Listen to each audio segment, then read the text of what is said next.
Hello, everybody. Oh, my God. We're back. Hi. We're still alive. She gave me a haircut. Shannon. Actually, he comes out yesterday. It's a beautiful day. And he says, look, this is so easy. And he has half of his hair already shaved. I went like this. And I'm like, oh, so I guess we're giving you a haircut then. But it turned out good. Oh, you got to put the volume. We're going to echo. We're going to echo if we do that. She's got the MacBook over there, so it's a lot easier to... You know what? We're not using the Electro Voice mic this week because last week we were testing the different volumes, right? It's amazing with that microphone, for whatever reason, maybe because this is an older iPad, the volume was really bad. So hopefully you can hear us. By the way, we keep forgetting the cameras there. We keep forgetting. I'm looking all over the place. What's going on? Back and forth at the screen. So we've been really busy in the last week doing screw all. No. She works out of the house. He works out of the house. And I've been doing that for, how many years has it been? My gosh. I'd say at least 10 years. Yeah, and I record a radio show right over there and for Vancouver. And I've been doing that for a long time. So we've been busy. We've been editing videos. My son, thank God, my son's been helping us. We're selling a few less T-shirts now because a lot of people are having problems. Of course, finance is important. So right now we're down to our son, not our film students, which is editing our videos off and on. We're still giving them a little bit of work, but we've got so many interviews we've got to get to, and that's kind of where we're at. But we want to say hi to some people. Yeah, I want to say hi to Irene. Said hi to JT. There's D, JH Record Hound. Hi. Surfer by. Hi. Hi, folks from Boston. Love Boston. Hi, Shannon John. Hope you're doing well. DL Freighter Watcher, I think it comes up as. Hi, you were here last week too. Yeah, we remember after a while. And I was watching, I don't like watching myself. You know how most people don't like listening to themselves? Even after 37 years in radio, I still don't like listening to myself. But I decided to listen to what we did last week. And I can't believe, like, I'd be following my nose and I'd be going, saying the wrong names for the wrong groups. And I'm going, what the heck? And when I do my videos, I don't have a script in front of me. And I'm pretty good at redirecting. She's always hitting me. She hits me down here. She gives me a little tap. Yeah, that's right. And we're still getting along really well, being in stuck in the house. So, hello, Ken Petty. She just hit me again. He says, nice haircut, by the way. Thank you. Hi, Helen. Hi, Believing Rebel. Billy Reed. Patrick Grant. Snowman. Nikki. Let us know where you're at, too. Yes. Hi from San Antonio. And if you want us to use your real name, just let that be the first thing that you write down. Like if your name's Bob, just write down. Because if you have a, Josephiah times 38 as a username, that we'll say that if you want us to. But if you want to just put as your first name, you don't have to. It's just up to you. Well, let's get into a question. Okay. So, Billy Reed, John, who would be your ultimate interview? We covered this, but don't feel bad. It's a question that everyone would ask, right? Elton John, Paul McCartney. I'm trying to get Don Felder these days. I'm not trying because I'm not going after any artists at all because they're probably worried about their families and stuff. Stuff like that. Hi, Shannon. Hey. We've got hi from St. Louis, Missouri, North Bay, Ontario, as I said, San Antonio. Hi from South Carolina, Believing Rebel. Hi. New York City. Ooh, Ray Williams says, whoa, today is the 50th anniversary of the Elton John album. Did you realize the Beatles announced their split up too? Ray Williams, does anybody have a question? Ray, I'm putting you on the spot. Ray's the gentleman that introduced Elton John to Bernie Taupin. So since we have him on, this is great. And we should have Ray. Ray, we got to have you back on the channel. You've got so many other stories. And I always tell Ray, I know you're more than Elton John, but there's more Elton John stories you could share with us. But does anyone have a question for the gentleman who introduced Elton John to Bernie Taupin? He was in the movie. We talked about that with Ray. But if anyone has a question, I'm sure Ray will answer it. And maybe we'll try to figure out a way of getting him on so we can see him as well. So I've got another question here. Jim says, did you ever meet or interview the late Harry Chapin? Chapin. Chapin, thank you. And does WOLD have a special reference? Oh, yeah. Professional DJs? I am the morning DJ at WOL. He died in a Volkswagen Rabbit. I remember I was driving a Volkswagen Rabbit at the time when he got into the auto accident. And I remember things like that. And it's like Harry, Jim Croce. I remember, what was it, October of 73? It was October, I think. It's strange how the mind plays tricks on you. We always ask, whenever an artist will give me a date, I'll always double check it because their memories are like everybody else's.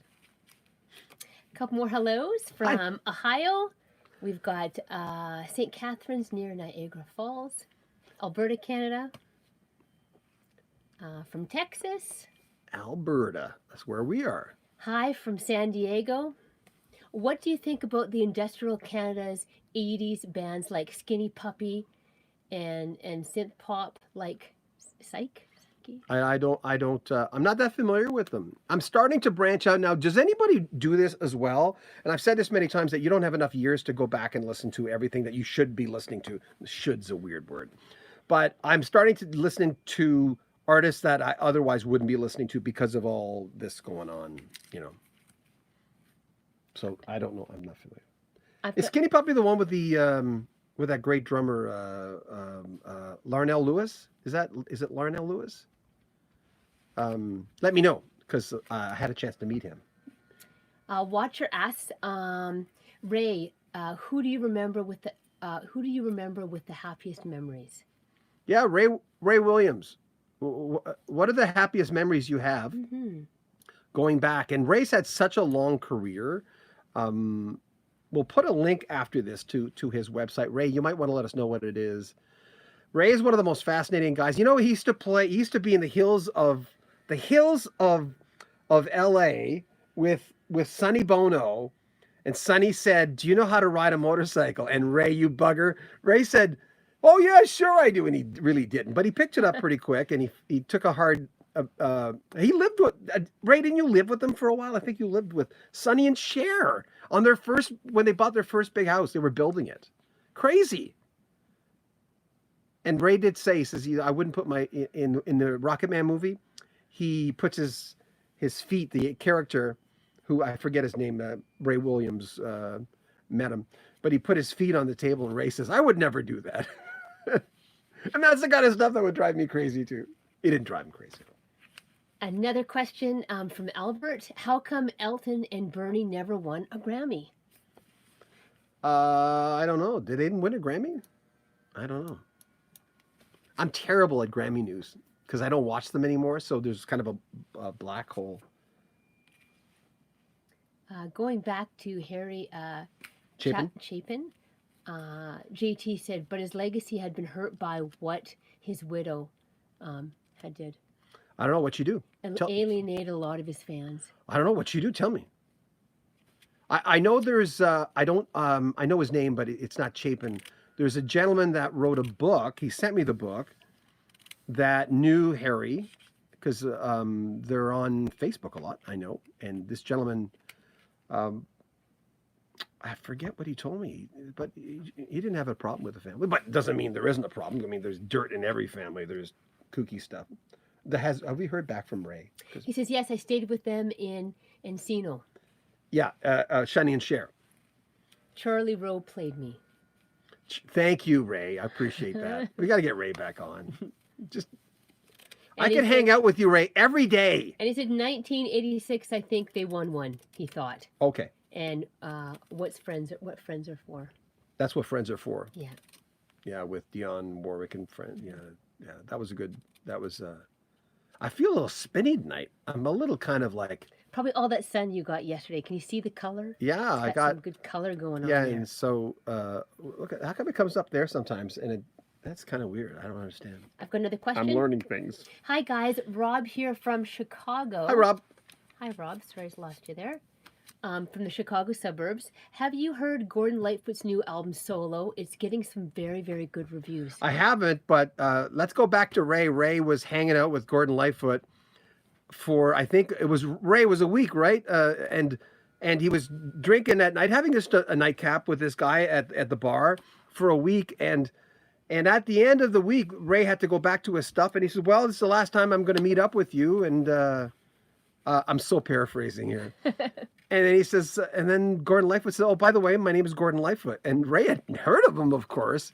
So he was having a drink at night with Gordon Lightfoot every night, and he didn't know because Gordon was not a name dropper. You know, I'd be notorious for that. I'm going, "Hi, by the way, I'm Gordon Lightfoot. Yes, I'll have a latte, please." With you know, I don't know. That's a fascinating life, Ray Williams. I got another question from Billy here. Who is your favorite band of all time? That's really hard. That's Genesis, Toto. You know, I always say the Beatles. I'm putting together right now. Remember last week we were talking about guys who get up, and I like some of these guys. I can't watch a lot of it because they're doing what I do, but they do. Oh, this is my top 10 albums from '75. I'm thinking of doing the top 10 albums from '75 because I have the list still in my journal. I would keep a list. I'd go, and they wouldn't be my top 10. Now I mentioned that because the Beatles would always be in there because I'm a huge Beatles fan, but I didn't grow up in that era as well. There's a lot of should-haves when you put down your top 10s, and I think I'm even influenced by that. We got Progressix. Hi, Shannon John from Rob in Fort Myers, Florida. Hi. Hey. And also, Will. Hello from Daytona Beach, Florida, home of Dwayne and Greg Allman. Allman, yeah. Good to see you both tonight. And John, love your video. So informative. Thank you. We're trying to make them a little shorter now where, you know, the rule in journalism is you can't assume everyone knows what you're going to talk about. So when you're doing a story, when I went to radio school, the journalistic part of it, they'd go, you can't just go on there and say, here's part 4 of Phil Collins and go right into it. Journalistically, you have to say, Phil Collins, the lead singer of Genesis, and do a few things for people who might not know. But I'm still leaning towards getting less information and let the artist say it. Even and not explaining every time I talk about Jim Morrison that he was the lead singer of the Doors. You know, people know that.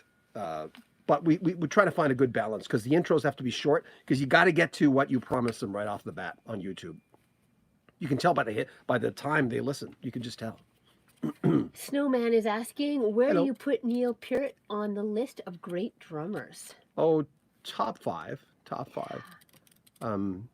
I'm more of a groovy kind of drummer, and I like Roger Pope a lot, Elton John's drummer for a few albums. I'm a big fan of his. Have you ever met any of the Beatles, and who was your favorite? No, maybe Ray can answer that question. I think Ray, you've met one of them. Have you met them? The guy, to catch you up, Ray Williams, who introduced Elton John to Bernie Taupin, is just tuning in with us. It's very kind of you, Ray. I really appreciate that. And I think Ray has. I've talked to so many people. I haven't myself, but I've talked to so many people who have met them and who've played with them, like Brent Bourgeois, of course, Alan White of Yes, who was on Instant Karma and Imagine. It's strange, you know, Brent Bourgeois Tag, I interviewed him maybe 4 years ago, and he said he had a brand new single coming out for charity, and he had Julian Lennon, John's son, of course, posted on his page, and he has multiple followers, and he says he might have sold 5 more. Nothing against Julian, it has nothing to do with that. But sometimes people are ready to buy something, and sometimes they just don't want to buy something. I found that interesting as far as a off-key, just a quasi-Beatles story. Have you ever met any of the Beatles, and who was your favorite? I'd never met. Well, I just answered that question, Shannon. Oh, sorry. It's okay. No, I haven't met him. Top 10 of 75, great idea. Yeah, but don't you think? And I'd love feedback from all of you of going, I mean, listen, I don't listen to all the Elton John songs. I don't listen to the singles. I would never listen to Elton John's greatest hits in a million years because I've heard them so many times and I'm 60 years old. Now and then, you know, obviously when they come on the radio, I won't switch to the radio because I love Elton John. But the top 10 you had in 75, like for instance, for me, when I was 15, are certainly not the top 10 that I would pick now. So we're going to do 2 videos for each one. The ones that I would look back and going, these are my top 10 Desert Island 75 albums. And I think that's a good idea. Someone will probably steal it now that I've done it. Or probably someone's done it already. Believing Rebel said, John, great job. to Thanks. the John Prine Well, tribute. okay.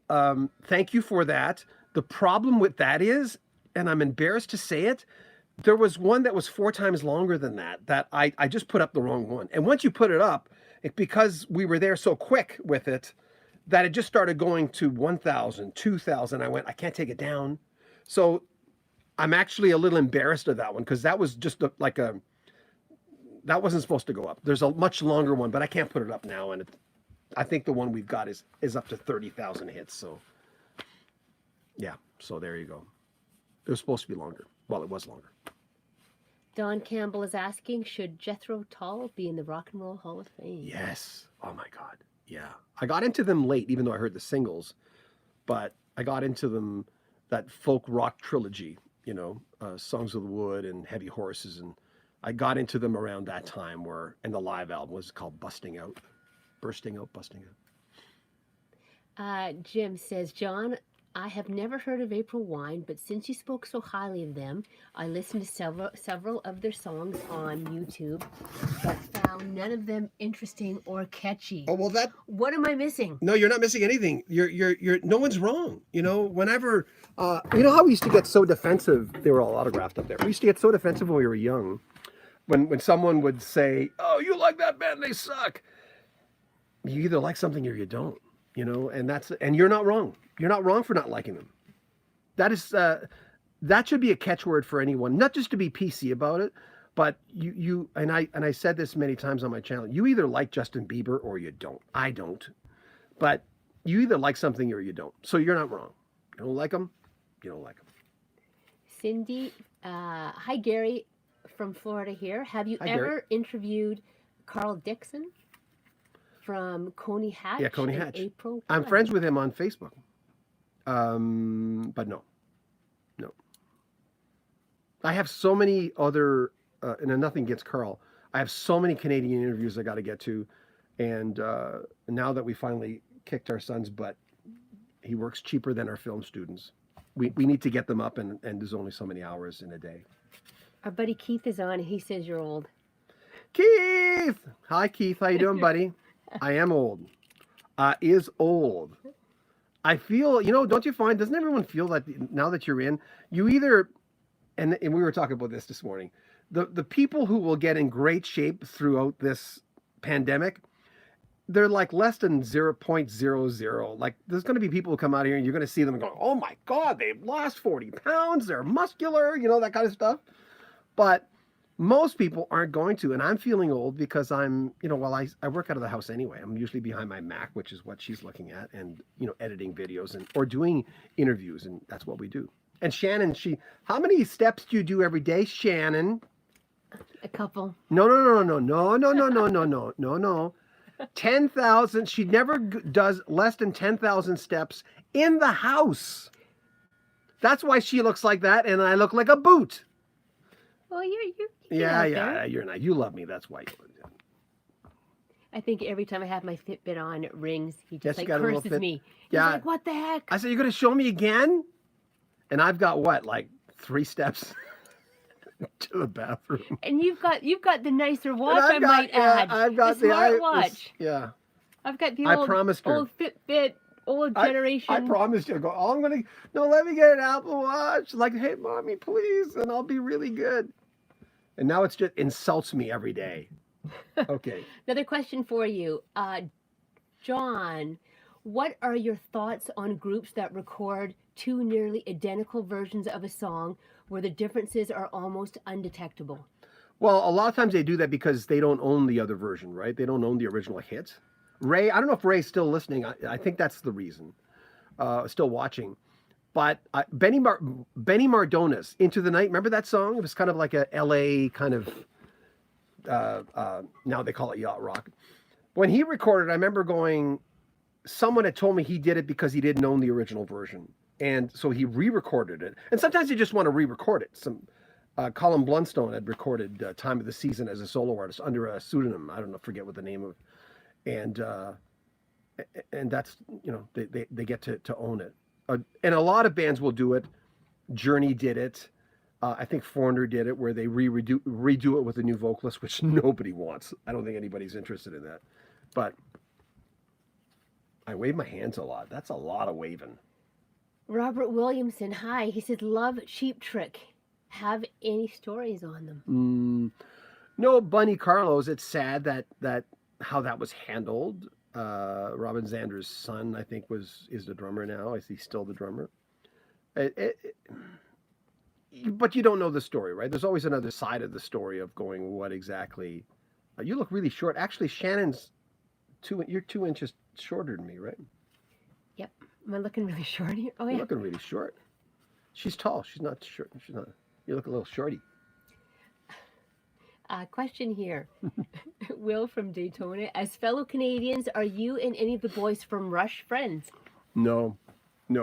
But that's kind of, I mean, look, come on. That's kind of like saying, oh, you're from Cincinnati. Do you know George? You know, but Canada's a big country. But of course, I'm a broadcaster and, I've never tried to get an interview with Rush.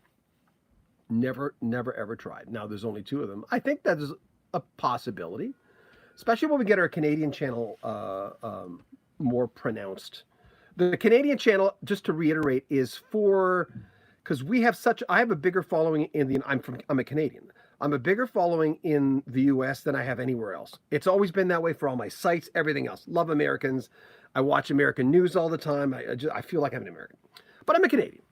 And so once we start, and the Canadian channel is for artists that have not crossed over to the US. So April Wine won't be on there or the big April Wine interviews, they won't be on there because Americans know them too. They'll be on both. Actually. Any stories about the head pins of old? Darby Mills is on our Canadian channel. Look up Rock History Canada, and she still bugs me the way I say Canada. I don't know why I say it that way. Canada. So, what? Nothing. No, go into Rock History Canada. There's interviews with Darby Mills. Darby's a sweetheart. She's a Facebook friend of mine. I talk to her off and on. She's just sweet. She supports the stuff I put up. She's a darling. There was weird circumstances on how she left the band. I don't even know the name of the new singer. Nothing against her. I've not really heard a lot about it, but check it out. She tells some good stories. Who do you like better, 70s Rush or 80s Rush? Well, Fly By Night was such a big album for me. And the stuff they released in the 70s, like Bytor and the Snow Dog, I just love that stuff. And I didn't buy 2112 when it was released, but I think they really got into their element in the 80s. Yeah. When our son was doing Tom Sawyer on drums, Tom Sawyer, he used to call it Tom Sawyer, not because he couldn't pronounce it, but just people would say, hey, can you play Tom Sawyer? So the 80s. Do you think Burton Cummings is underrated as a singer? I love his voice and think he's one of the best lead singers of rock. Best lead singers of all time. And you can tell it's Burton Cummings when you hear him. No one sounds like Burton Cummings. They always have these guys that would sound like Elton John a little bit. They used to say that about Leo Sayer a little bit, and a Canadian called CB Victoria, and a few other people, of course. But no one sounds like Burton. And I remember trying to get an interview with him when I was syndicating. I don't think I have the logo here. A Canadian show called the Cross Canada Report in the 80s, and I was in Toronto. And my marriage was falling apart, and I had a really, really bad cold. And I remember calling Burton's manager, and he got back to me because I was syndicating the show across the country. So at least he got back to me. And I said, I'm leaving at 1 o'clock. I'm paraphrasing. At some o'clock sometime. And is Burton available at noon? Or something like that. And he says, oh my God, Burton doesn't wake up at that time. And I remember, I think I asked for 9 or 10 and it was noon or something. I forget, but that's the closest I've gotten. And I've written him, but he hasn't got back to me. He probably has a lot of people going after him, but I probably can get him. This channel's big enough, Will you do an interview with Geddy Lee and Alex Lifeson? I think anytime soon. It depends, right? The type of guys that are really pro-Canadian, even though they're big everywhere. But a lot of the times with artists who are not selling something, they kind of relax. And they seem like the nicest guys. I'd go with Geddy. If I had to choose one of them, I'd probably go after Geddy because I just gravitate towards him more. It's nice. Ray Williams jumps in. I'd love to join you live one week, but I'm actually in the middle of a move. So we've just sold our house. Congratulations. Ray, you're moving now? It's chaos, but I love you chaps, and let's organize a Friday night. We'll do that. Ray, again, to reiterate, I'm sitting on Chase's drum stool, throne. Introduced Elton John to Bernie Taupin and was a big A&R guy in the beginning and has had a long career and recently met up with Elton John again and for a concert. And yeah, nice guy. Just interesting chap. And we'll have him on. And I'm not sure how we'll do that, but there's so much software to show you how to do that. We'll start having guests. How about that, guys? We'll start having guests on Friday night where we'll be live and you can ask them questions. There is a question for Ray. I'll put it in here. Okay. Do you know why in the movie had John Lennon getting his name from the movie had Elton John getting his name from John Lennon and not Long John Baldry. Yeah. And why It was he Elton not mentioned Dean. in the movie? It was Elton Dean and Long John Baldry. We've got an interview over there with Long John, who was living in Vancouver at the time. I think I told you, Ray, this as well. And such a what a voice. He had a big, deep voice that he was doing. I'm not sure what he was promoting at the time, but I got the interview from my friend Steve, and inadvertently I got all the interviews. He gave them all to me. So one of these days we've got to get Long John Baldry. And Long John Baldry tells the story about Elton John and the Someone Saved My Life Tonight story about him wanting to kill himself, quasi kind of wanting to kill himself, over a girl. And I think he knew his sexuality at the time. I'm not sure what the story was, but I haven't heard it in years. Not from this version.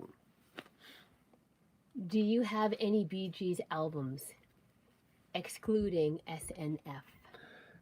Main course. We were talking about this last week. My friend Jeff bought me Main Course. Nights on Broadway, Fanny Be Tender with Your Love. Nights on Broadway to me is just, that was showing that was kind of like the newer, not San Francisco Bee Gees. We saw the next incarnation of the Bee Gees there, and Jive Talking. You could see what was coming up, as you mentioned, for the album Saturday Night Fever. John, would you ever consider doing a live format interview style show where you could sit down with musicians and artists? Yeah, I think it'd be a lot easier that way, because I'm getting to the point where it's so hard to edit videos. It's just so much work to do it. Someone making you laugh there? No, Irene's making me laugh. Is it Irene Brophy or yeah, Irene Brophy. Stop picking on her tonight, John. Oh, sorry, what? Stop picking on her tonight. Irene, I'll be good. Sorry. Yes, every Friday night we should have someone on with us, and I think that's a great idea. We just have to figure. Does anybody know how? I can't do Skype live, can I? Or maybe I don't know. I know I asked this question last week. Question: Did you ever meet Long John Baldry? No. He used to get great stories about the UK scene in the 60s. No, you probably missed it. I talked to John. I set up the interview for my friend Steve Burgess, and so I set it up. He got it, and years later he ended up giving me, Steve did, all his interviews, so I got the interview. So I'll have to present that.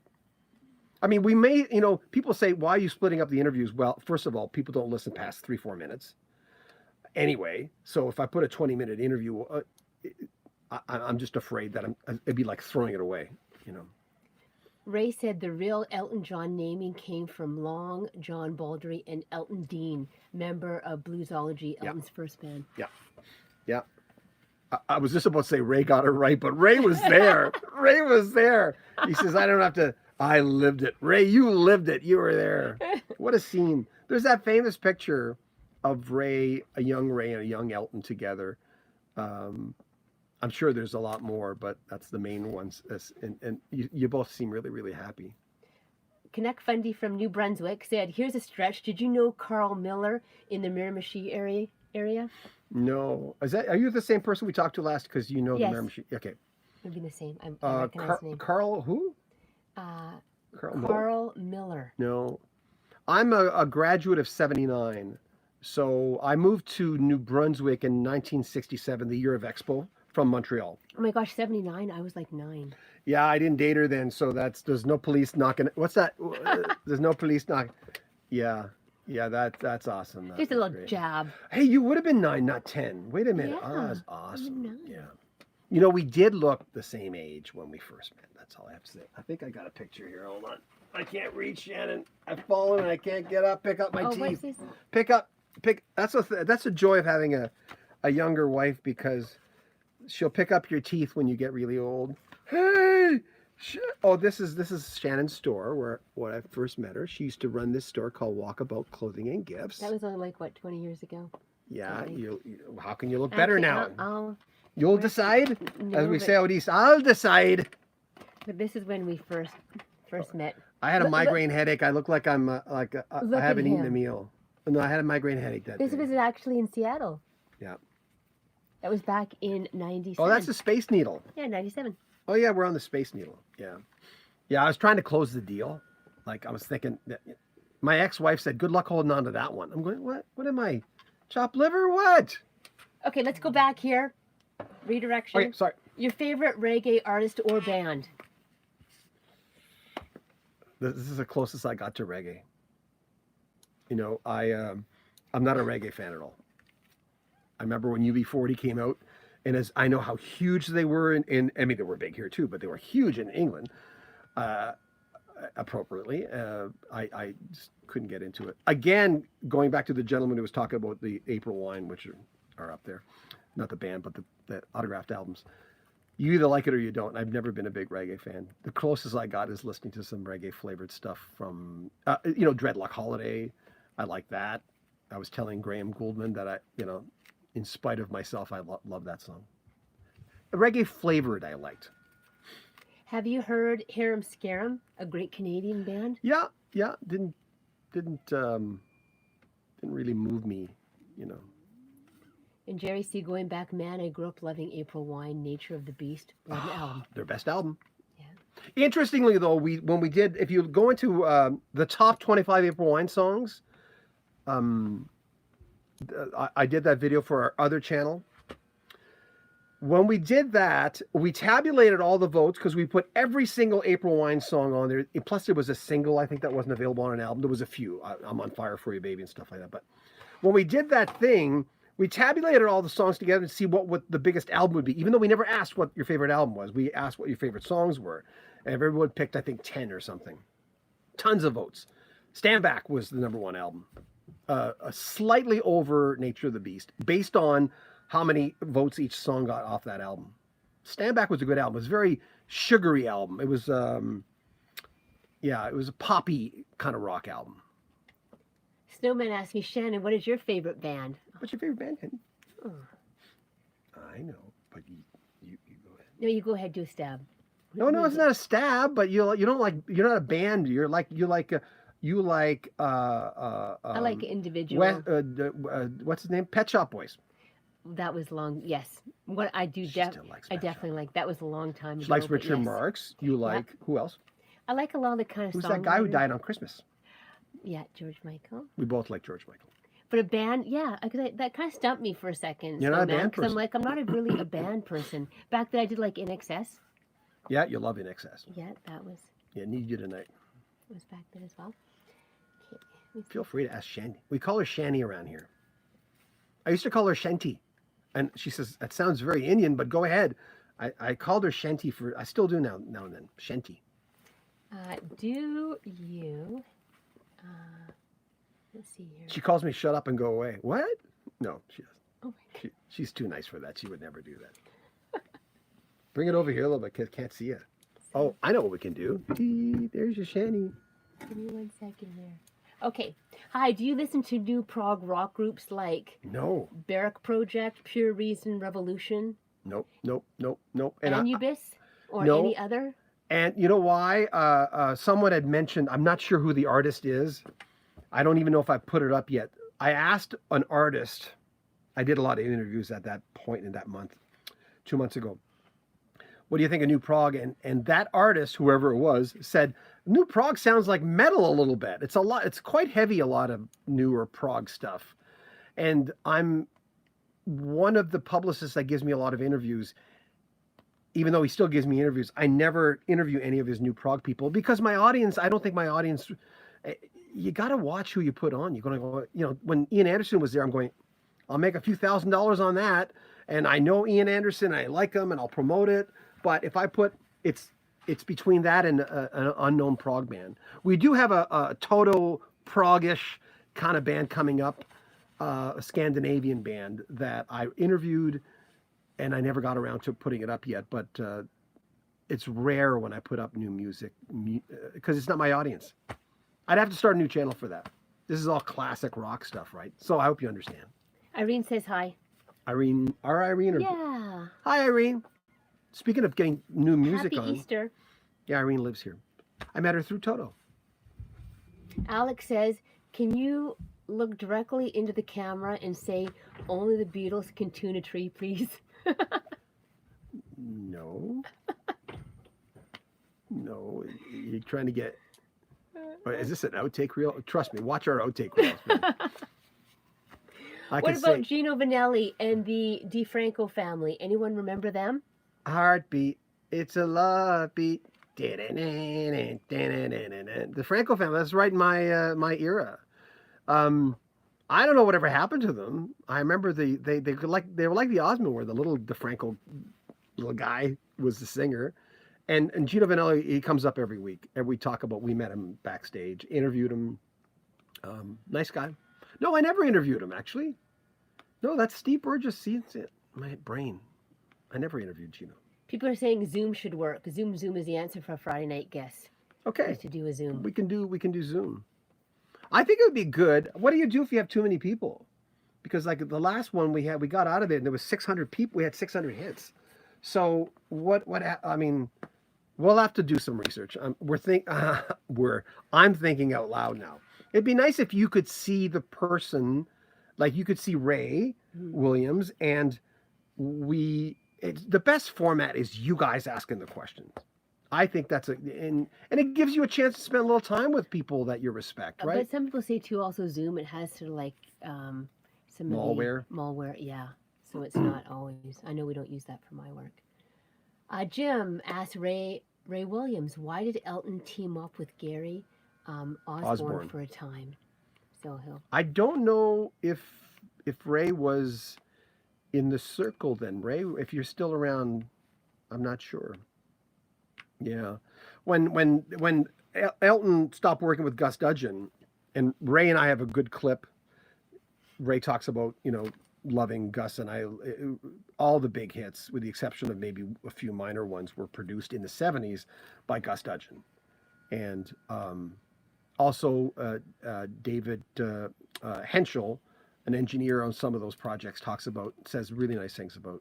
But anyway, I'm not sure if you're still listening, Ray. I think he's 2 hours outside of us, I think, Aaron. Timothy asks, have you ever interviewed Dennis DeYoung? I know he has a new album coming out. They pushed it back. I was on the list to get an interview. And it meant a lot to me because let's just say, and you guys can relate to this. Let's say I can interview Styx, right? Tommy Shaw, James Young. Or I can interview both Tommy and James. Or I can interview Dennis. And nothing against Tommy and James, but I would think almost everyone's going to go after Dennis, even though, Tommy Shaw sang some hits too.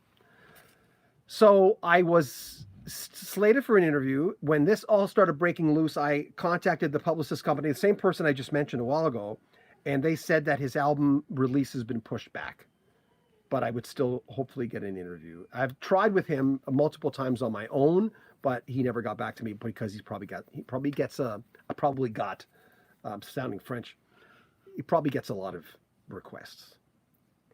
Watcher says, you guys are so cute. Thanks. Thanks you very much. Do you know if Anne Murray... It's cuter on that side of the room, I get a feeling. It's really cute.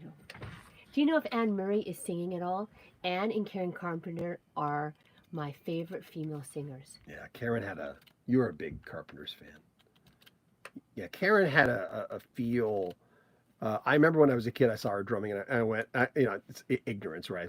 She drums like a girl. Well, she's a girl, she's a lady, and she's drumming.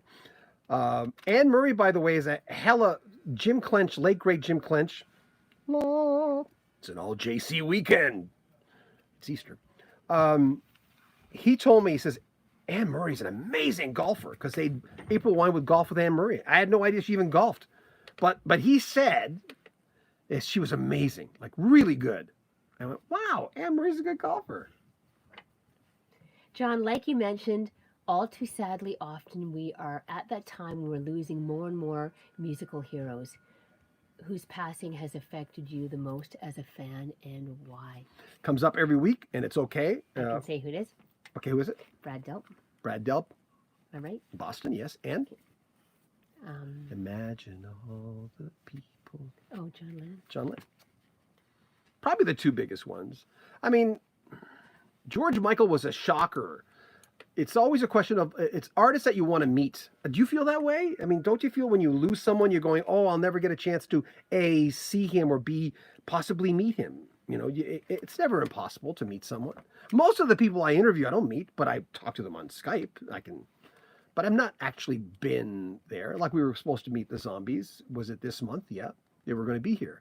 So we had backstage passes. It's all great, and then of course yeah, everything it didn't happen. Hopefully it will happen. But you know, the years are marching on with a lot of these guys. By the way, we just put a whole row of new T-shirts up for Rock History Music, Rock History Book. They're really nice logos. Excuse me. And Rock History Canada. We just got that logo yesterday. Finally, took us a long time because you know everyone's on short staff, and a lot of like different things. The link is at the very top of the description of this video. If you want to get 15% off any T-shirt, just put in the promo code ROCK. And that's only good till Tuesday. So you get 15% off any T-shirt. And it helps us, my God, it helps us pay our film students so we can get them back on schedule to edit some of our interviews. And all the money basically goes to them. So. And I'll be wearing mine in the upcoming weeks. Yeah, we'll wear. Well, the problem with us and T-shirts, every time we have a T-shirt, someone, oh, can I have a T-shirt? So we go, like, okay, here, sure. Sure, okay, bye. A guy at Starbucks, a few months ago, I was wearing the big Rock History Music T-shirt because it's a nice logo. You know, we spent a lot of money on that. And he said, hey, man, where can I get one of those? And I told him, so that's it. Hypothetical question. If composers like Mozart or Beethoven were alive today, what is the closest style of music would they produce today? Oh, my. Do you think? Probably asking the wrong person. I don't know. If you took a stab at it? I don't know. I mean, I remember listening to, it's so strange. I remember listening when I first heard Philip Glass, who's a minimalist, and he's not like Mozart or Beethoven, but I remember when I first heard him, that got me into listening to a lot of ECM stuff, like, because immediately someone said, oh, you should be listening to ECM. And I go, are they minimalist? Do I like minimalist music? What? But that was the closest I ever got. And even though that was like spacey jazz to some people. And then I got into Windham Hill, which is not quite as prestigious as ECM, but yeah, wrong person. Hey, John, have you ever interviewed any Sweetheart members? Streetheart? Or Sweetheart? Sweetheart members. Would that be street? Would you maybe mean street? No. I think there is a band. Sweetheart members out from LA. I don't know them. I don't know them at all. Streetheart is a band here, but you didn't mean them. Ray Williams says, I loved working with Jeff and the Idol race. We had a lot of fun, and I still have great memories. Yeah. He, someone probably asked before. Yeah. Jeff Lynne of Yellow, his band before, was Idol Race. And actually, Ray Williams signed them. And really thought that Ray had mentioned to me that he really, he was very proud of that, being able to sign them. And Jeff Lynne didn't look that much different. Of course, he didn't wear the dark glasses. I don't know if it's an age thing. When Bruce Hornsby took a picture with me outside the radio station, I almost asked him to take his glasses off, but I didn't. And because I kept going, oh, he doesn't even look like himself. He's got these big glasses, but it was sunny. So, question: who is in the rock world, in your opinion, has had the most successful happy marriage?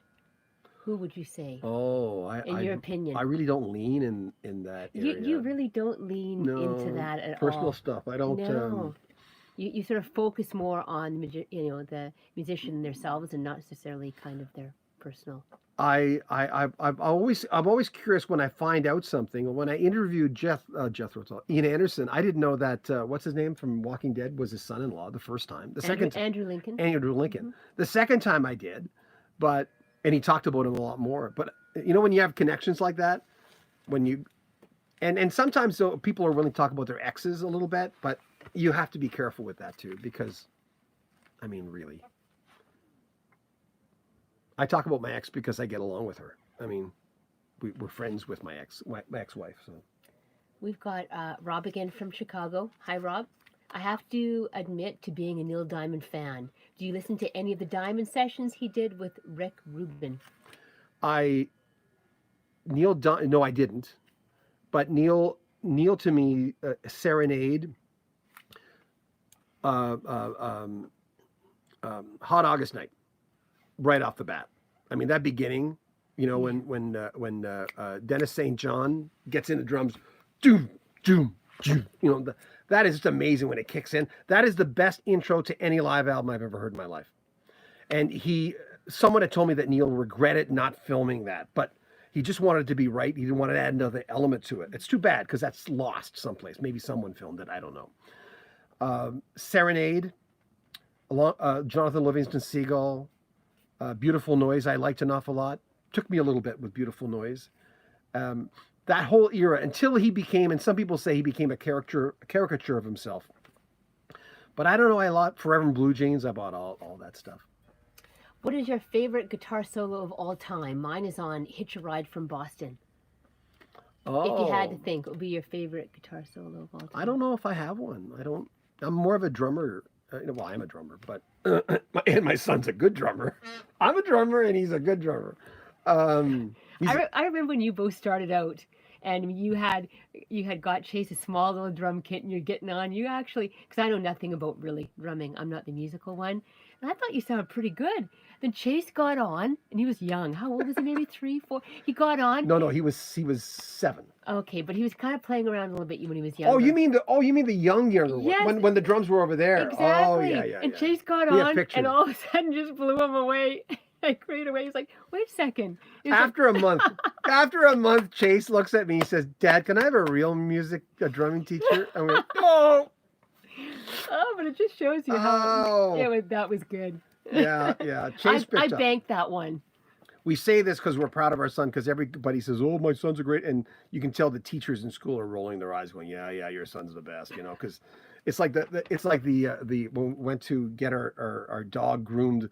We just saw, he's a license, and then the groomer, or no, it was not the groomer, it was the doctor. She says, "Yeah, everyone thinks their dog's the greatest." It's just like kids, everyone thinks they're. But anyway, Chase started drumming to some complex stuff, and then Neil Peart. You've heard me tell this story before. Neil Peart saw him when he came in top 10 in Canada for kids 8 up to 18, and Neil, through Anthem Records, sent Chase concert use sticks of Neil Peart, which he has framed upstairs. We can show them to you next week if you want. Yeah, it's really nice. Well, those little shadow boxes. Shadow box, that's what it's in there. Yeah. Okay, Rob from Fort Myers again. John's favorite scotch. He is a huge fan of Macallan 12. Macallan 12. Is that worth more? Is a pint a Mickey worth more than $20? I drink the cheapest scotch.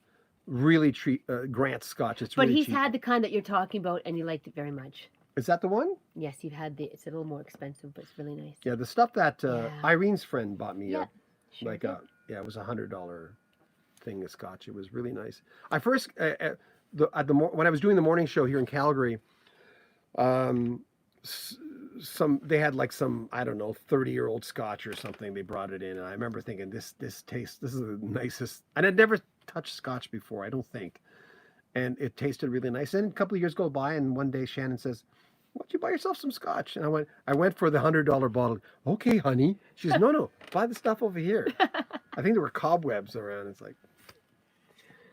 Hello, Mick. John, it's Mick Costello. I met Joe Walsh a couple of times at Westbury Music Fair, Long Island. Are you a fan of his in his solo years?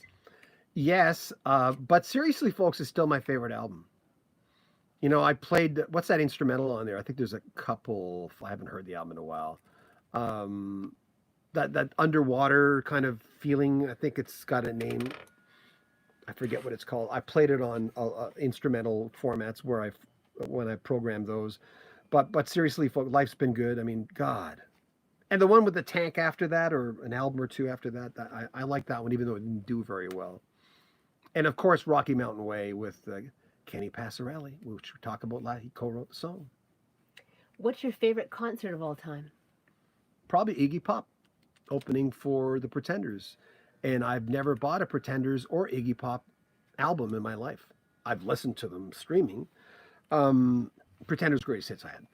But Iggy Pop was probably the best performer I've ever seen. And I was in the second row because my friend Steve, who gave me all those interviews, and I went up.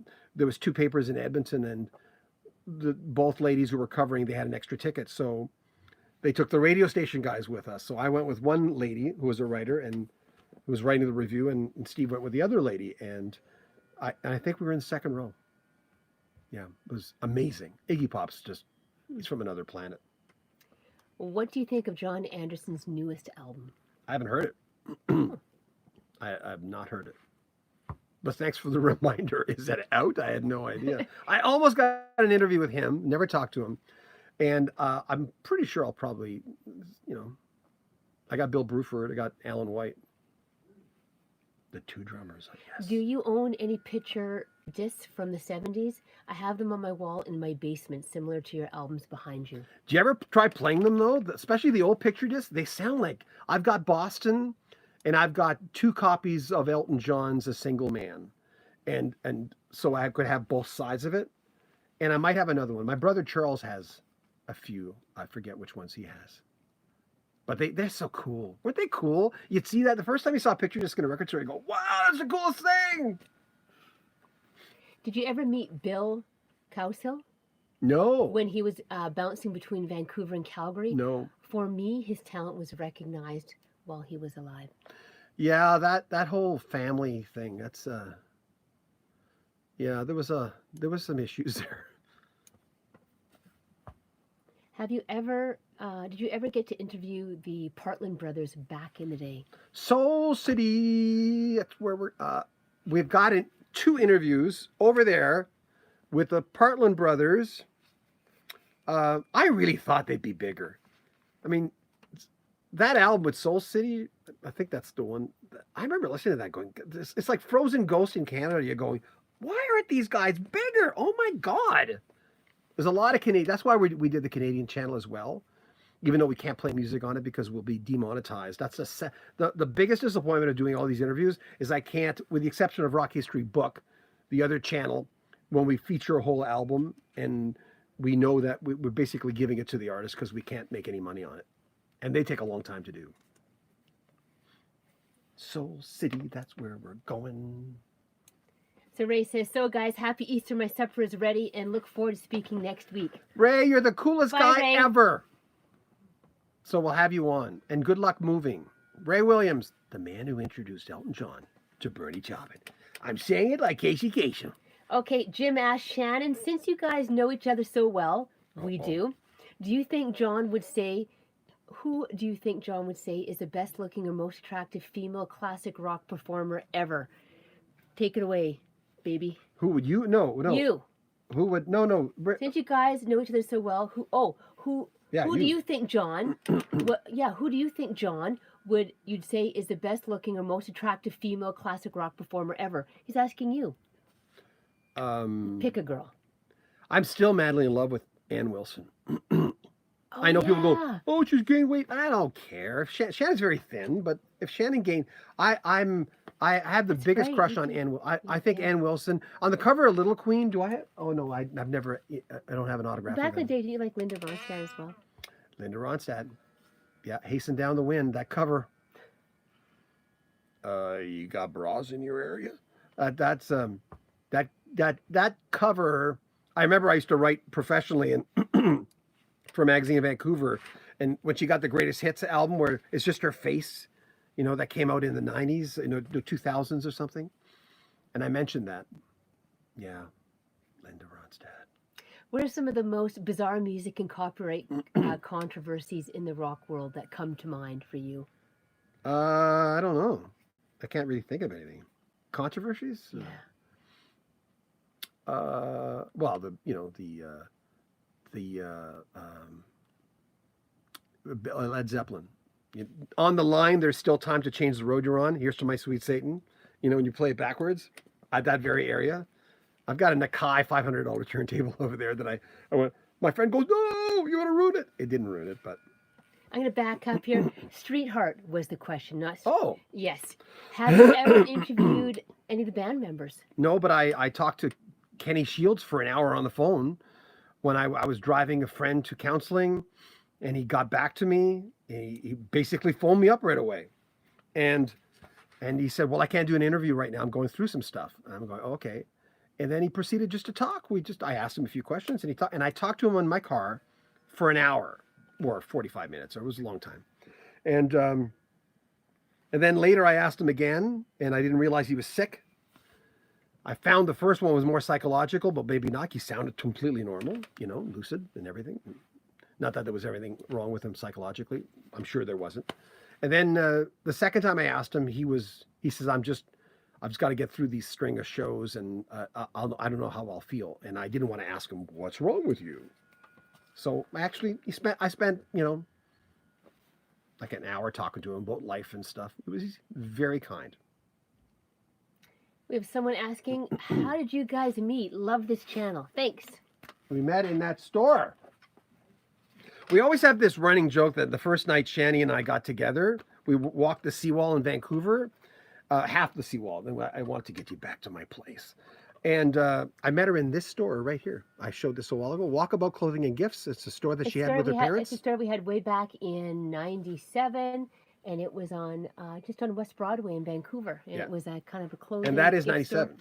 Yeah. So we walked the seawall. Well, first of all, I came up to her, and she says that no way that happened. I used to do Reiki back then. I used to be more of a spiritual dude than I am now. I believe in half of what I used to believe before, as far as the spirituality stuff. Like, I still like Buddhism a lot. But anyway,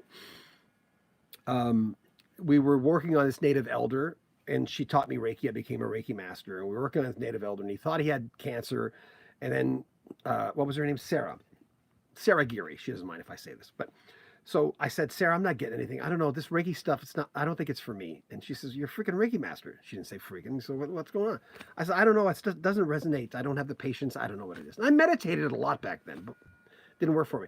So at the end, she said, you don't have cancer, to the native elder. And he gave us matching, in the feathers up there, matching feathers from each side of an eagle's wings, matching, to a degree.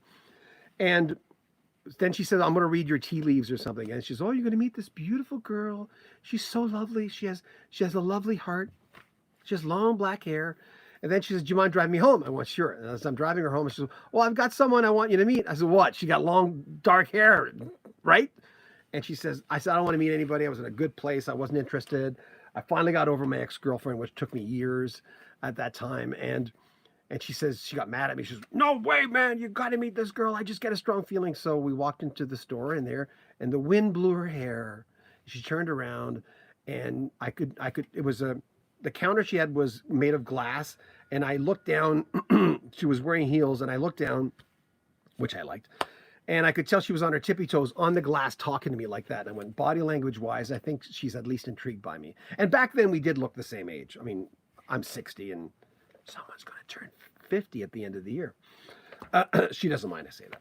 So back then we really did look the same age. And so, yeah, I was divorced with 2 kids, and we walked the seawall, and I gave her a foot massage the first night. That's all we did. And 23 years later, here we are. Yeah. Couple kids. I remember going, couple houses. I'm not into feet, but man, you got nice feet.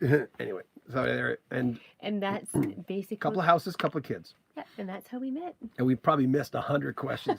Me going, and then I did this, and then she said that. And then I was over here. Yeah. Oh, okay. Put the turkey in the oven. I won't say the rest. How has the radio scene in business changed over the last 20 years? Well, automation. Automation's a big thing. Because back in the old days, every announcer, if you talk to any announcer, you want to get in with an announcer, even if it's a classic announcer. And if you're intimidated by the person because, he ended up being one of the greatest announcers of all time, you can always say, do you still get nightmares? Tell any announcer you meet, if they were on the air pre-2000, do you still have nightmares about the song running out? And every announcer will light up. It's like asking a couple, how did you meet? Like we just did. Every couple lights up. Even if they're miserable, they light up because that was a good time. But if you meet an announcer saying, do you still have nightmares about the song running out? Because we'd have 3 turntables usually. In my case, they were on that side. And we'd have the reel-to-reels, which actually is still there. I still have a reel-to-reel there and 2 back there. And the board was here in the main control room. And we'd always worry about somehow goofing off and forgetting, now it's all automated. You have 15 minutes. You don't have to even worry about talking. And I ad lib. I don't write down what I'm going to say, even though I've got some notes today. It's the first time ever. I ad lib my program that I do in Vancouver because I'm too lazy to write things down. Yeah, but your notes is like 4 words, so I don't really think that as being No, I notes. wanted to remind people to buy a T-shirt if it's in their budget, because if you buy a T-shirt on the bottom of this video, there's a description right at the very top. It says, if you buy a T-shirt, you get 15% off. We have a whole bunch of new T-shirts as of like a few hours ago. And if you put in the promo code ROCK, you get 15% off. We were going to do the shipping thing, free shipping, but it's not all over the world. So no matter where you are, they'll ship internationally for most of the products, for logos for Rock History Music, Rock History Book, Rock History Canada. Just put in the promo code. So that's why I had this. Progressive says, John, that's funny that you say Ann Wilson, as I've always found her sister Nancy to capture my attention. Everyone picks Nancy. Yeah, and I'm sorry. I promised to have the Fisher, because each one of them, the manager and anyway, the Fisher brothers, one was a guitarist and one was the manager. And I did this just before all hell broke loose, and they're in a restaurant, and I've got to get to it this week. And they talk about their relationship with each one of the girls. One dated one. They didn't both date both girls. Are you an Elvis fan? I got to see him in August of '76. Wow. That's from Bob's Place. Hi. Wow, your parents saw Elvis. They did. In Vegas. They saw him in the later, in the 70s. I'm not sure what year he died. Well, it was in it was 77, wasn't it? 78, They saw 77? him, mid 70s as well. He was a little bit kind of heavier set, looked a little bit weathered, had been drinking, I think, a lot. Well, little. Yeah, it was such one of the most tragic, and rock and roll is filled with tragic tales. And I think I mentioned on this channel a few times, my mother told me, I said, what's wrong? And she said, well, Elvis is dead. And I went something like, who cares? And that's how ignorant I was back then. And now I know enough. I mean, just listen to his catalog. You don't even have to like that kind of music. He didn't write the songs, but man, that, I think I just broke the chair. Okay, well, at least you're still with us. This is his my son's spare drum throne. Have you ever interviewed REM? No, I'm not an REM fan. Not a huge fan. Yeah, what's his name? Michael Stipe. I like REM. Everybody hurts, honey. Everybody hurts. Have you ever interviewed the Doobie Brothers? No, but I've been promised an interview with Tom and Patrick. Tom Johnston, Patrick Simmons. Patrick Simmons, the man who kept the glue together when Michael McDonald joined the band. I like Michael McDonald's version too. But their management checked out my website, and because they're working on a brand new album, and they promised me an interview with both of them. And I said, can I do it separately? Because you get more bang out of your buck if you do it separately. Gary from Florida. Hi, Gary. Said he met Gary. John Anderson with his new group 10,000 Hands. Saw them play in Disney World last year. He was amazing.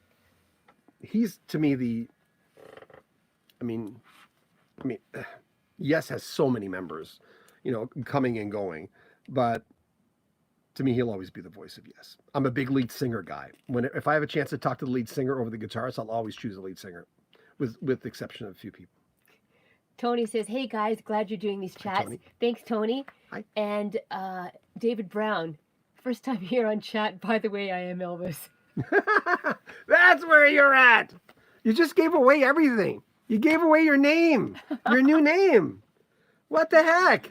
Jeff says, hello from Kitchener, Ontario. Is it warmer in your basement today? Yes, it is, Jeff, because we've got a Costco space heat dish down here. Yeah, the dish. You guys know that? Yeah. Heat space sort of thing. It works great. So Yeah. yes, But no, My nose was cold. I was wearing double pants, I think, last week. You can hear it a little bit. Can you guys hear it going?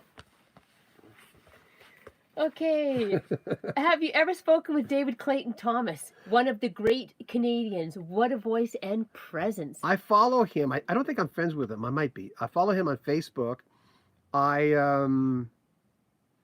Where should I go with that? Anyway, I'll try to interview him. What goes up? Okay. Watcher says, Shannon, Great time voice. to laugh. What's your favorite vegetable, John? You can answer that. What's my favorite vegetable? What's your favorite vegetable? Oh, I know the favorite It's fruit. white. It's kinda Vegetable. He yellow. loves onions, Cauliflower. and you love onions. I love onions a lot. Cauliflower, and you also Broccoli. like broccoli. You like carrots. Love carrots. I don't know what it is. When I I was gonna say tomatoes, but tomatoes actually a fruit, right? well, tomatoes. I used to eat like we were saying last week. Randy Meisner eats tomatoes. Well, did eat tomatoes like apples, and I used to do the same thing. What it should be, Watcher, is John. What type of a vegetable do you think you look like? Oh, I have a big head. I always found it big. That's a big head. Oh, okay, here we go. Have you ever interviewed Biff Naked? I remember seeing play at the Coal Bolt on Main Street in Vancouver, and a fight broke out that happened every night there.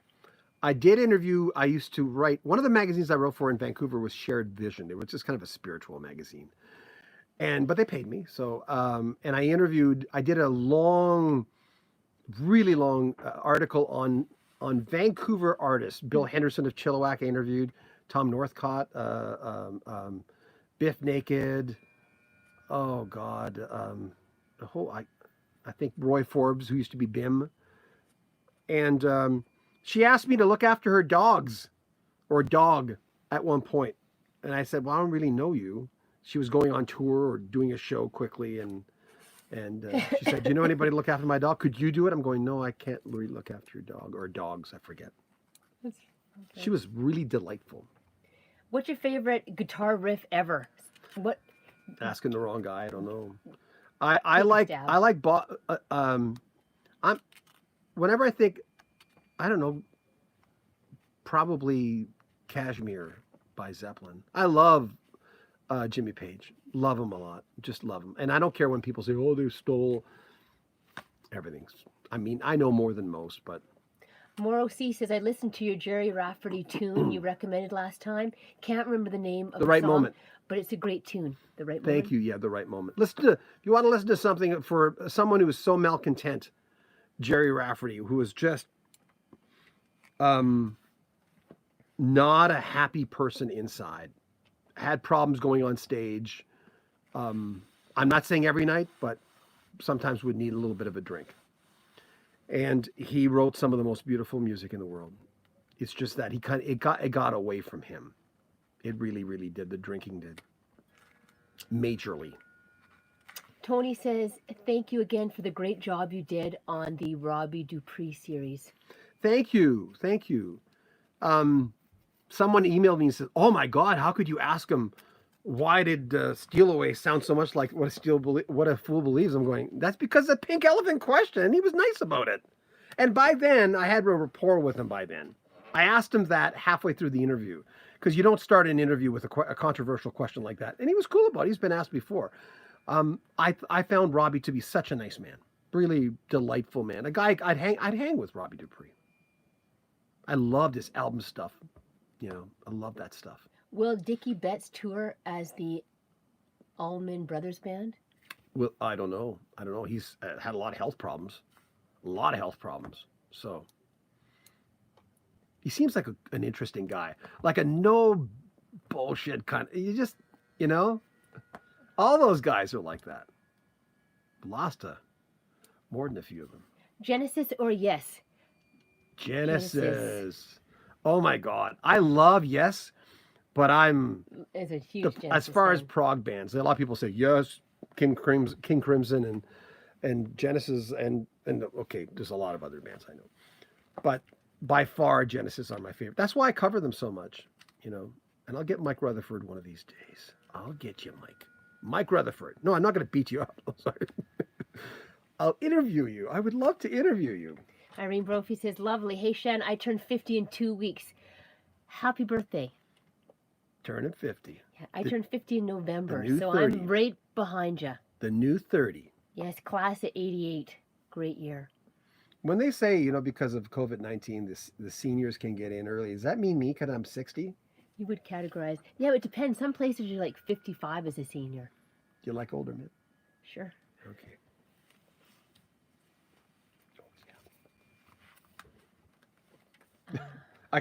Do you personally see music streaming as stiff competition to radio? It hasn't affected as far as work, as far as Canadian, like, and I work for QM FM. Well, I don't know if you can see it. On top of the reel-to-reel, the silver one. I work for that station in Vancouver and have since I work for Chum, which is a big radio company in. When they asked me in high school, they didn't print it in the long run, but they asked you, what's your future plans? And I went, working for Chum Radio. And I ended up working for them. Then they were bought out by CTV. CTV were bought out by Bell Media. And I still work for them. I'm the only guy still remaining of the original group that bought out that station. It used to be a beautiful music station. So anyway, I'm rambling. What was the question? Oh, the streaming. Streaming. I don't think so. It eventually might, but not right now. Watcher says, thanks so much for the live stream chat, Shannon and John. That was great fun. Take care and good night. Take Bye, care. Watcher. Progressix, I promised to buy a t-shirt, but is there an option to simply make a financial pledge, converting the cost of the t-shirt into more programming and save you a t-shirt for someone else? I'd rather you just buy a t-shirt. I mean, we were thinking of doing the and I said it in a video, and after I said it, I went, I shouldn't have said it. As far as having a subscription, or I wanted to make sure that someone could just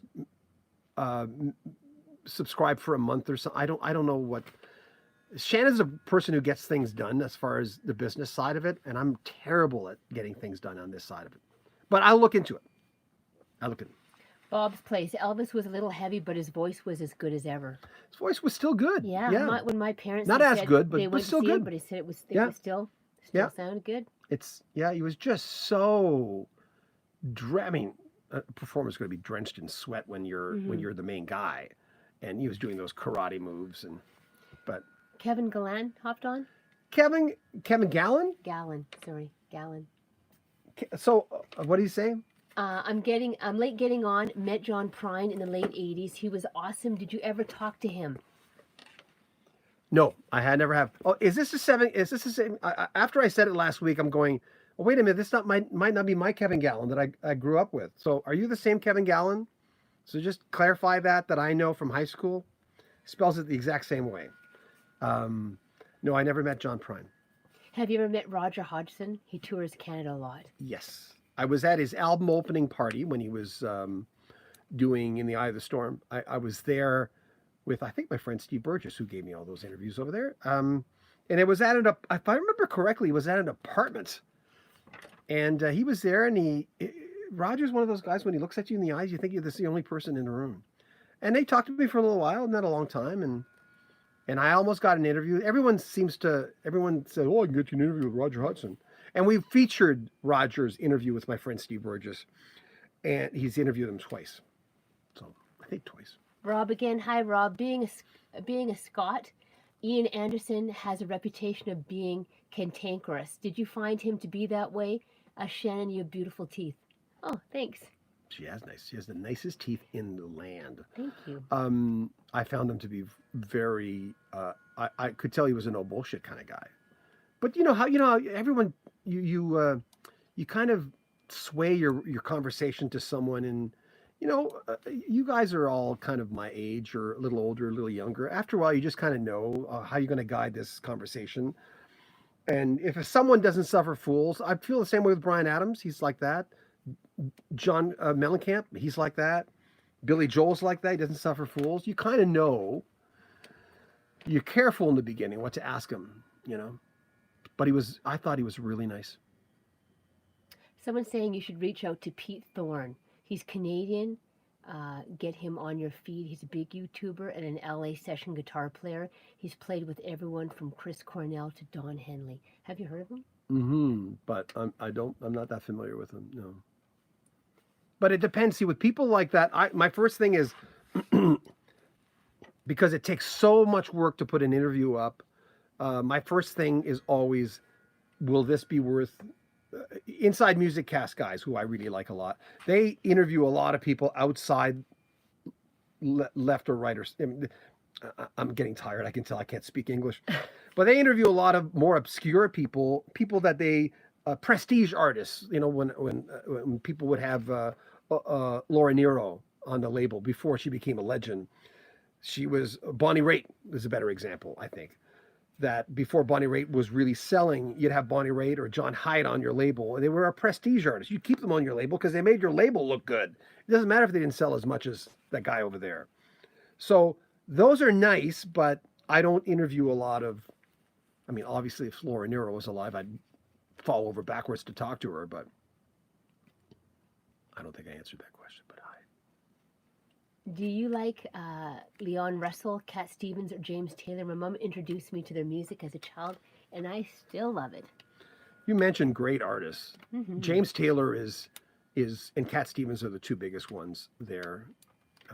Kenny Passarelli we talked about this last week, touring with Yosef Islam, Cat Stevens, and he said he was delightful, just wonderful, serene personality. And James Taylor is one of my all-time favorite. We've got Henry Diltz talking about doing a photo shoot, an interesting story, I think next week coming up with James Taylor. Surf By said, I loved ABBA and I'm a rocker.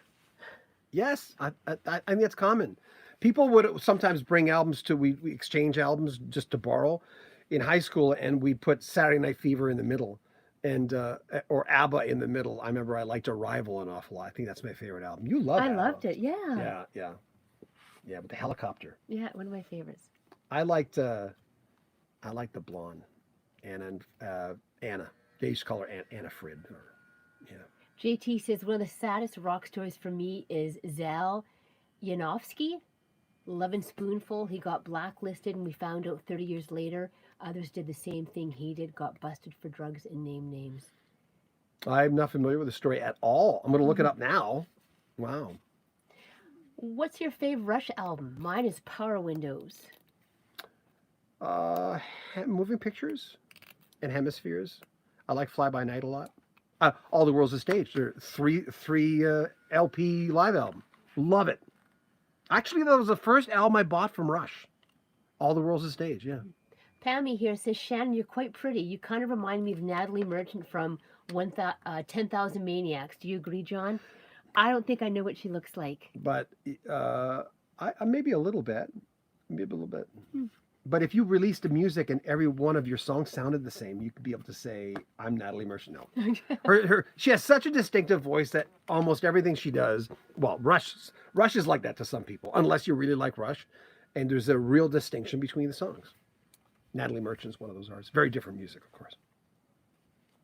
So, Caesar, hey there, how's your family? And what are you doing to keep your sanity during this whole epidemic, other than live streaming and doing video posts? Nookie. What? No. We're looking after the kids. We're always trying to do anything. The kids are here. They're always trying to make sure that they're keeping up with their schooling. Our special needs daughter, she's got a ton of online virtual programs, dance classes, musical therapy, home crafts. I work from home. John works from home, so we just try to keep busy. I'm just chasing her around the house all the time. And a whole lot of house cleaning. We're talking baseboards. No, not we. You. We're talking baseboards. We're talking door trip. She won't stop. We have a really clean house. She's not OCD. It's not like that. Except for this basement. This is like the man cave, and I like things a little more organized. She's threatening me all the time. We're going to go in the basement and clean it up. Threatening you live. It's a live threat. You should be cleaning this up. A live threat. Yes.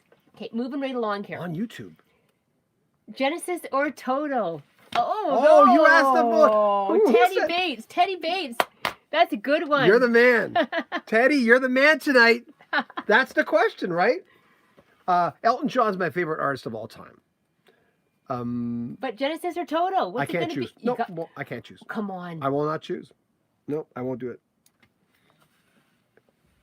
Seventh one to me, even though at times I'd listen to it. I don't think that way anymore. I would listen to it after not listening to it for years, and I'd go, it sounds really 80s. But I love the album. Just love it. Love it. Love it, love it, love it, love it. Stephen Cottrell, nice to be back from another Friday in quarantine. Hey, hi, Stephen. Hi. Hope you're keeping safe. Bob's Place. I hate radio in the area where I live, Eastern Shore of Maryland. Can't find any classic rock stations. Everything is this new country and pop station. Classic rock is slowly emerging. When the classic rock station that we have here started playing 90s stuff and started playing more the Jack format, started sounding like the Jack format a little bit, where they play whatever they want, but it's a lot of driving songs, a lot of fast songs, party songs, campfire songs, where it's evolving an awful lot. We used to have such a great classic rock station called Rock History Book. Remember, that's our other channel. And we still have, and I'd love to stream it now, but artist rights, and I don't blame them, it's fine. But a Sound Exchange was going to come after us, even though we weren't really making that much money. John, you're a badass. Thank you for what you do, brother. That's Brannigan Brannigan. Thank you. Thank you. Surf by. John, you kind of have an Earl Flynn thing going on. Oh, is that right? Okay, thanks. Thank you. Okay then. Surfer by. I knew Brad Delp here in Boston. He was a super nice guy. Oh my God! Did you ever go see him when he was doing that Beetlejuice thing? His Beatles stuff. He was such a big Beatles fan. Yes, Kevin. That's the same Kevin. He says, "I'm proud to know you." Same Kevin. Oh my God, Kevin Gallen. Yes. Yay, Kevin. Kevin was such. I said this last week, but Kevin always had like a wink in his eye in high school, like he was up to something. Like somehow he pulled a practical joke on you. Kevin, even your grad picture has that look. I was looking at the class of 1979. You've got that look like somehow you're going like this behind me or something. Yeah, you're a good guy. I'm proud to know you. Jerry C. I love my rock and metal, but am also a huge jazz fan as well as fusion, and I'm a huge Ambrosia fan. Oh. Were there ever very big in Canada back in the day, and have you ever interviewed David Pack? No, but I have a really interesting David Pack story. I used to be the co-chair of the Canadian Smooth Jazz Awards. And on our station, we played a lot more traditional jazz than smooth jazz. But anyway, I ran the biggest smooth jazz now. I ran the biggest, at the time in Canada, the biggest site in the country for smooth jazz. And I interviewed a lot of traditional jazz people.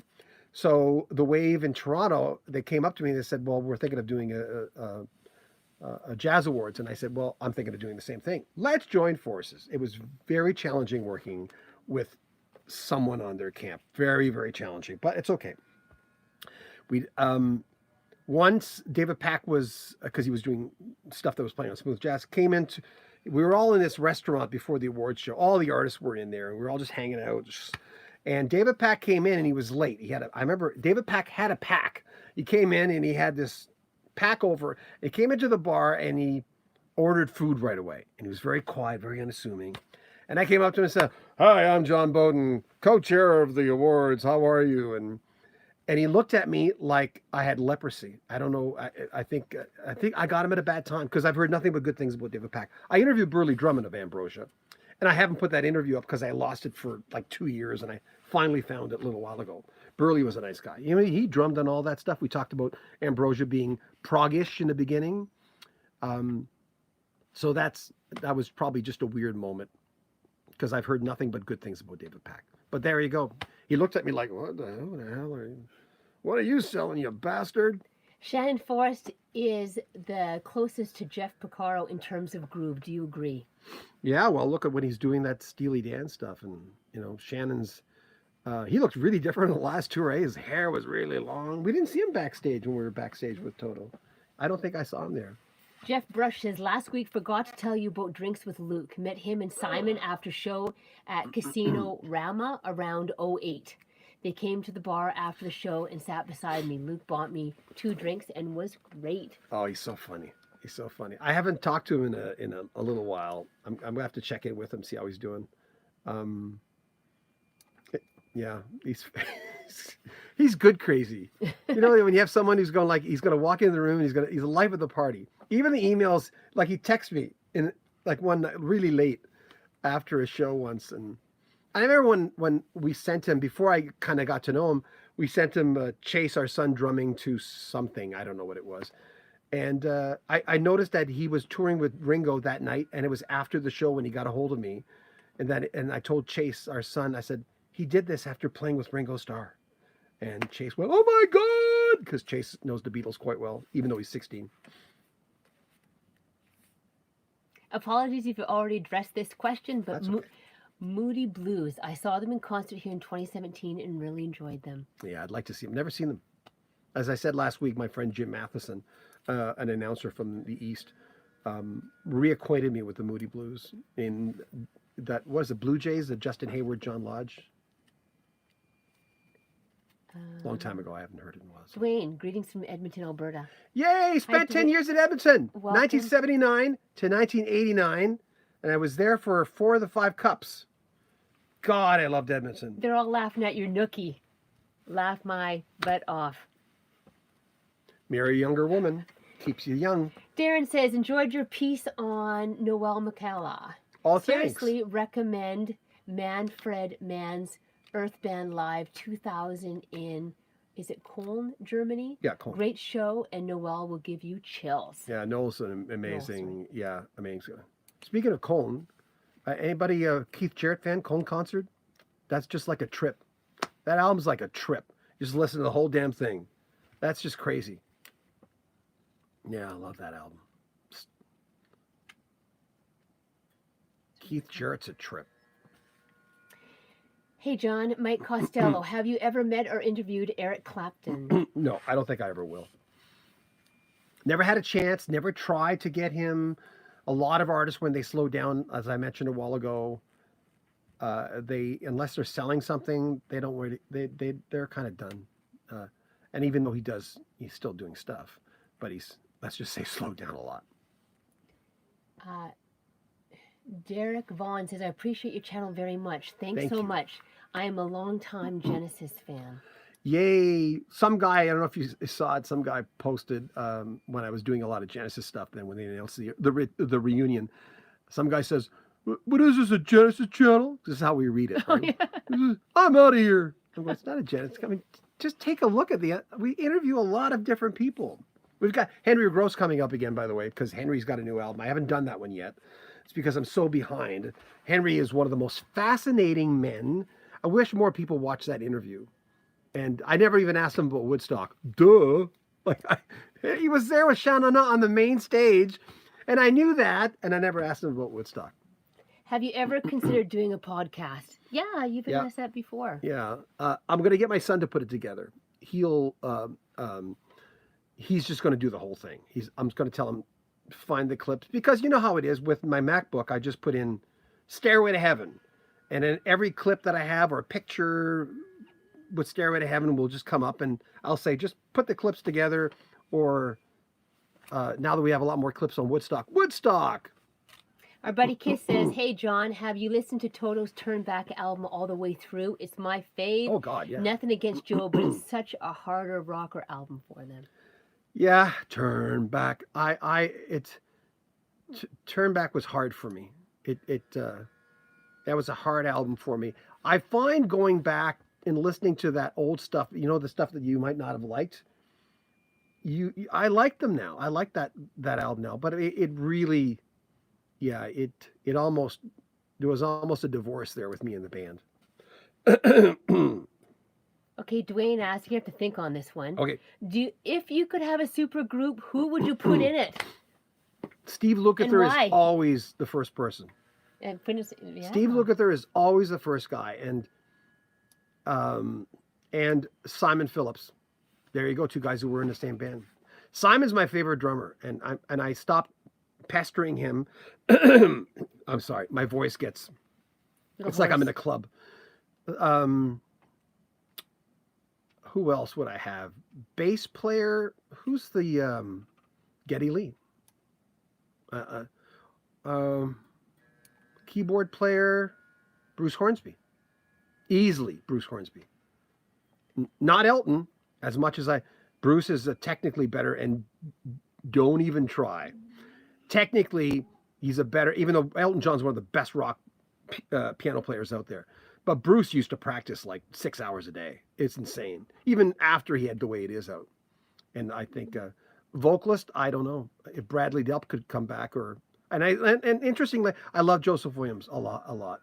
I have a lot of Steve Perry. My stomach's growling. Do you have any idea what is going on with the so-called AC/DC CD? I just heard, I don't know if I should say this. I just heard they're not getting along. That's all I don't know if it's true. It's probably, please don't start a rumor, or that weird guy with the sunglasses. Don't quote me on that. That guy, he's just always spreading rumors.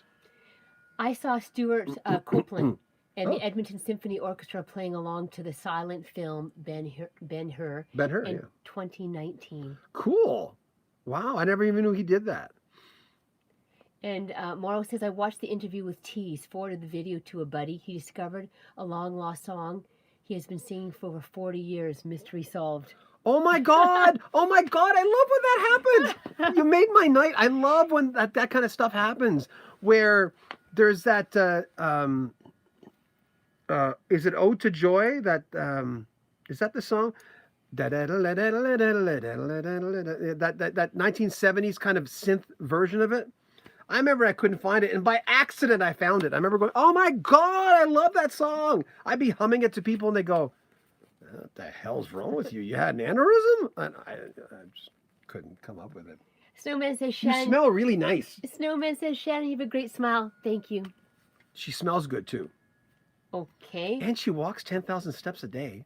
Gerry says, great story, John. Thanks for sharing. And I want to thank you for all of the content. Your passion for music shines through, and it's really appreciated. Thank you very much. Thank you. It means a lot to me. It really does.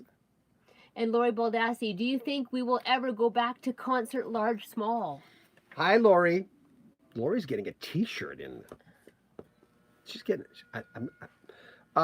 Lori. By the way, Lori got me the Eddie Money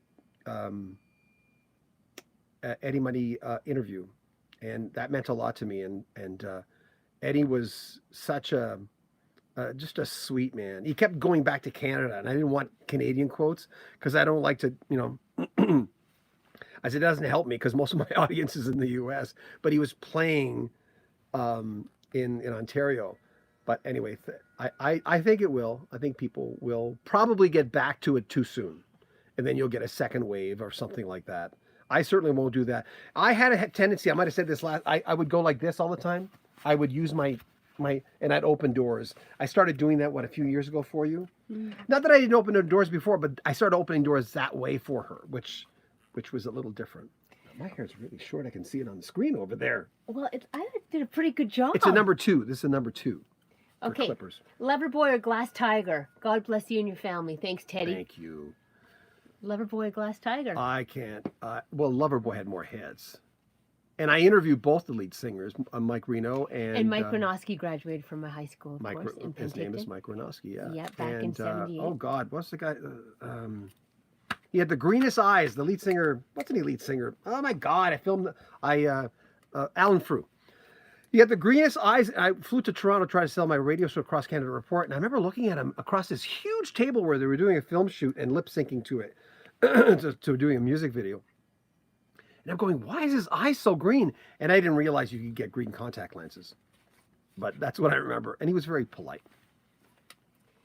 Thanks for the Bernie Ledden interviews, John. He seems like a really great guy, and the interviews were wonderfully insightful about the Eagles. I would like to interview Bernie again. I'd like to interview Randy again, but I don't think his voice looks like mine right now. It's very hoarse. He's lost a lot of...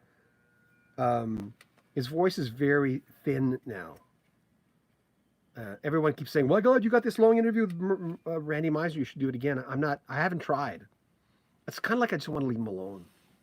I'd like to get Don Henley. I'm friends with Don Henley's wife on. She asked me to be friends on, and she said she liked my work, which was really nice.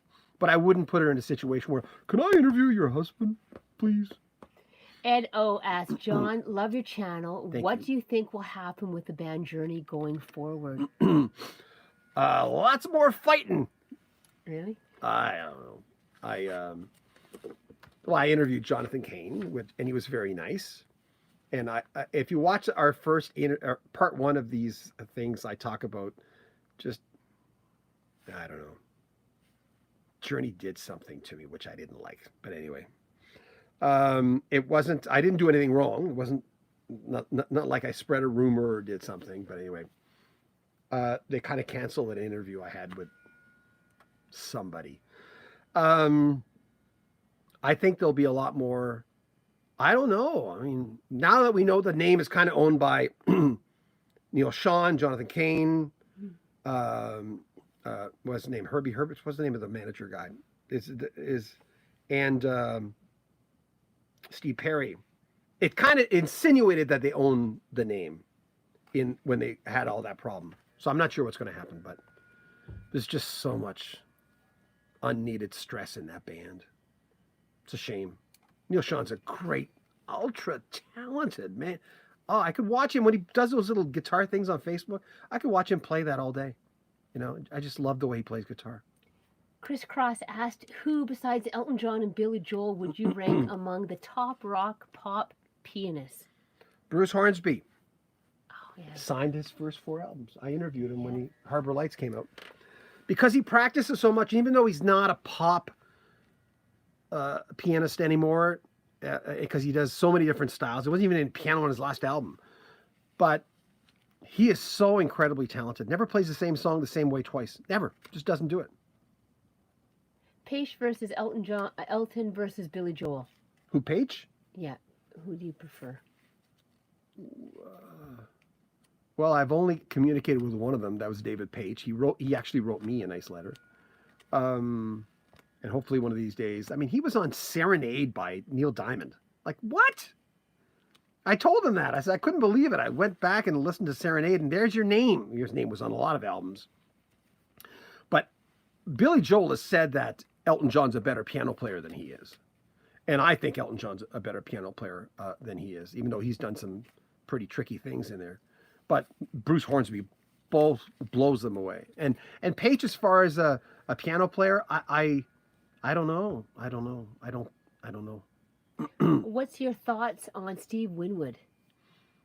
Coming up, I think tomorrow, I'll give it away. I asked David Henschel, did he ever turn down albums? And one of the albums he turned down was Ark of a Diver, the second Steve Winwood album, even though Steve plays all the instruments on it. And he ended up producing it himself anyway. I love Steve Winwood. Ark of a Diver, Talking Back to the Night, what was the name of the yellow album cover? You can't even find it anymore. That was a great one. Yeah, Ark of a Diver moved me, man. Do you check out any new music these days? If so, what new progressive rock bands do you like? Please say Picasso's Dream. I don't know who they are. You don't know who they are? I can't even tell you the name of the band, the new band that I interviewed just before all hell broke loose with the virus. I can't even remember the name of the band. For all I know, that's them. I don't remember. I didn't interview the band. I introduced interviewed. Sorry, I'm getting tired. The lead singer, and he was their newer lead singer. I can't even remember their name. When I do the interview clip, I'll pretend I know them really well, but they were really good. We'll do a few more questions here, Okay. if that's good for you. Have you ever interviewed Rick Derringer? Derringer. No, Apologies. no. I would. Well, that's not your era.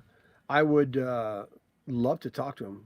Rock and roll, oochie cooch. And JT says he has an interesting rock stories from the McCoy solo, Winter Brothers, and others. Started at 15 and has kept going. Yeah.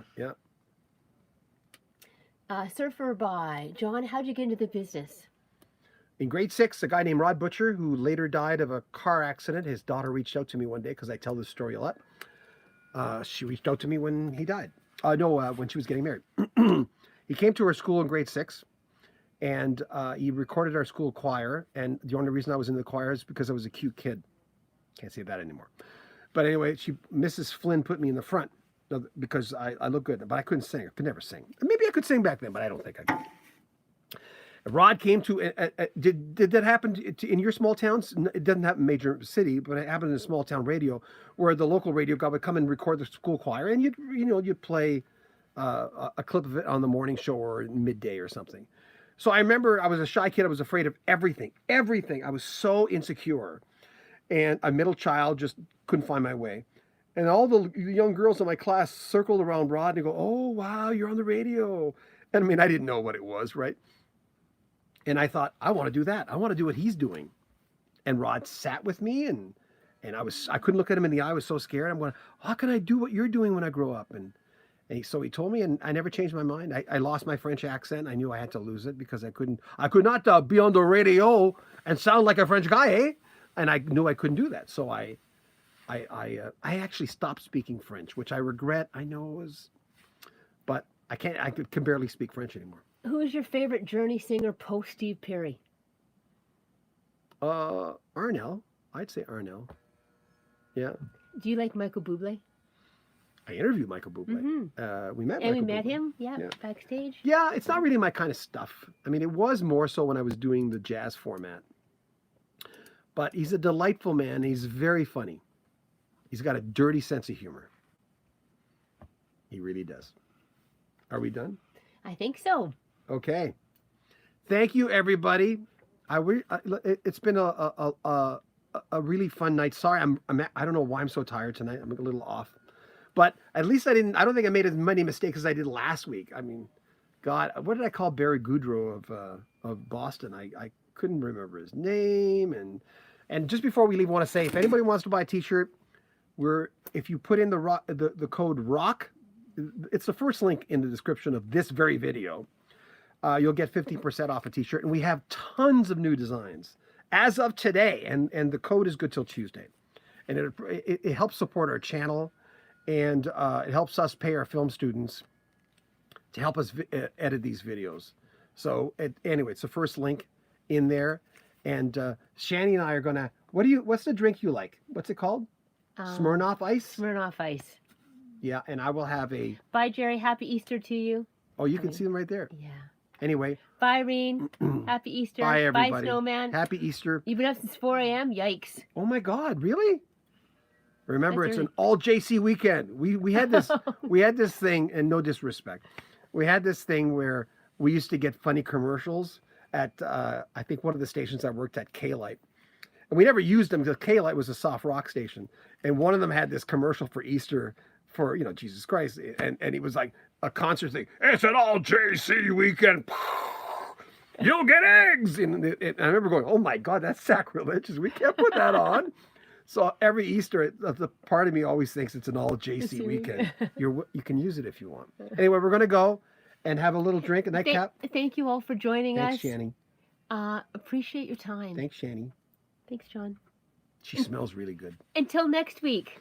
Now I got to figure out how to cut this off, set this off. Happy Easter, everyone. Happy Easter. Be safe, be well. Please stay safe. And we're going to try to figure out how to get Ray on the channel, the guy who introduced Elton John to Bernie Taupin. He's got a lot of stories. So we're going to do that. I've got to press this button here. Bye.